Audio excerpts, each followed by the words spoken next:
Hi there, traders. This is Brad Gilbert with the FX Market Insight for Friday, the 14th of June. All right, now, no major change in the markets yesterday. It wasn't any sort of major data out of the US in particular to really shake the market. So just looking at what we've got at the moment, just as we come into that, the Asian session here now, traders will be looking for, generally looking for a lead from the other major markets, particularly the North American session. So what do we got at the moment? Well, the market conditions, okay, we've got normal liquidity, that's fine, but we're lacking serious momentum. And that's obviously stems from the fact that the core market drivers are still geopolitical. But if I switch it across, I mean, what actually that is creating for us, if I just come back up the top here, just looking at the overall technical outlook, completely diffused pairs at the moment, right? So if anything, the Aussie is the one that on the hourlies has a bit more clearer direction than anything else, but it hasn't really kicked in on across the time frame. So still, it's sideways.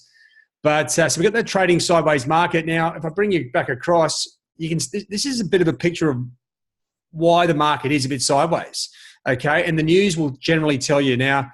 They're starting to look towards the Fed meeting next week, dollar steady before Fed meeting, G20 summit. Well, yeah, that's a little bit of a way off, but if they're lacking information to write, that's exactly what they'll get. Just trying to explain why euro hasn't gone down. US politics gives euro's global use a boost, ECB. But now we're talking, the issues around oil and Iran and the US and everything else. We did see oil spike a couple of bucks on this tanker attack, but that has once again sort of retreated back to where it was. Obviously, the protests in Hong Kong, are continuing to escalate. That's distracting the market there as well. You see the Chinese-US trade war situation is still there, but there's other events that are coming up. And a slight little note here, US weekly job claims rise.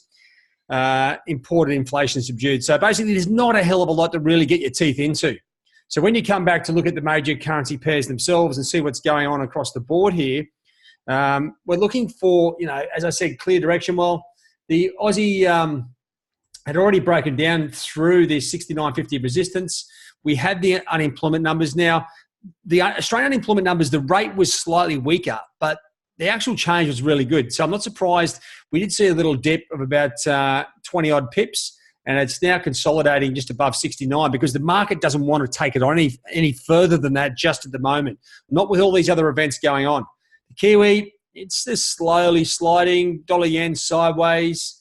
To me, euro had its little flutter with, up around 113, sort of 40.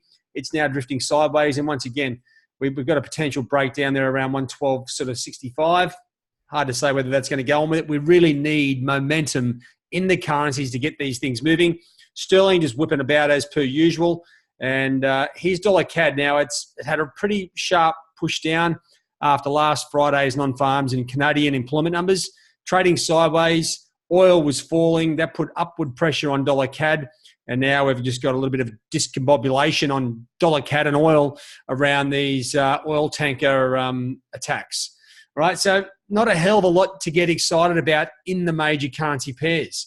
So if I bring that back to the MyFX Trading Hub, you can sort of start to get a picture of why the technical outlook is the way I've got it up here. Okay? You know what? There's no standout trends at the moment. We do have some overriding fundamental sentiment from the central banks.